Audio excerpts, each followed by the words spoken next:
When talking about the abortion debate, pro-choice may not be a popular stance anymore. A Gallup poll released yesterday shows only 41% of Americans favor abortion rights. That's the lowest number in Gallup poll history. The poll also shows most people think abortion should be legal only under certain circumstances. Anti-abortion groups praise the findings, saying technologically advanced ultrasound images are helping to change perceptions of unborn babies. Pro-choice groups point to the willingness of Americans to accept abortions in some instances. Republicans are blasting President Obama as a big spender, but a recent editorial claims the president has the lowest spending record of any president in more than half a century. The White House embraced that quickly, but critics say the math isn't as cut and dry as it's made out to be. Mary Snow reports. On the campaign trail, Republican presidential hopeful Mitt Romney often targets the president's spending. The president is now firing back with this. My opponent won't admit it, but it's been starting to appear in places, real liberal outlets like the Wall Street Journal.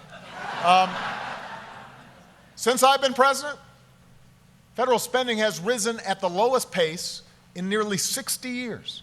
What's behind the president's comments is an editorial for CBS Market Watch, which has an affiliation with the Wall Street Journal. Its title, "The Obama Spending Binge Never Happened." Obama supporters seized on it, and it went viral, taking aim at Romney's spending claims. PolitiFact fact-checked the spending claims circulating on social media.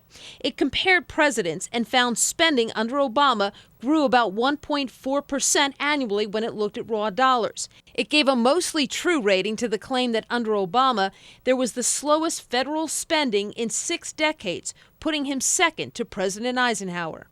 There are other factors you can look at which are not as flattering to the president. Debt has gone up quite significantly over the same period of time.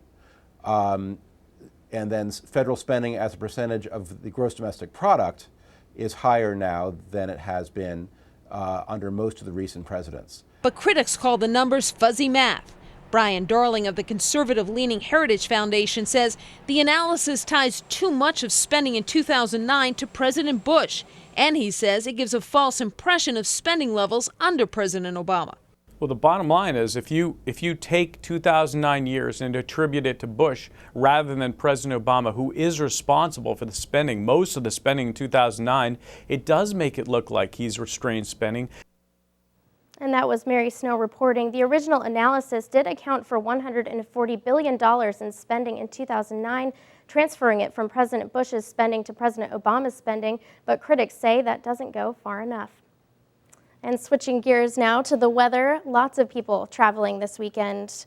What can they expect? Yeah, a lot of outdoor activities planned this weekend, whether you got to work, you're heading out to the river or lake. Good news and bad news is, good news if you're heading out to the river or the lake, it's going to be hot and a nice weekend forecast. If you got to work outdoors this weekend, it is going to be a scorcher. 90 this afternoon in Tuscaloosa, not too far from that record high, 97. We'll see temperatures more like that this weekend.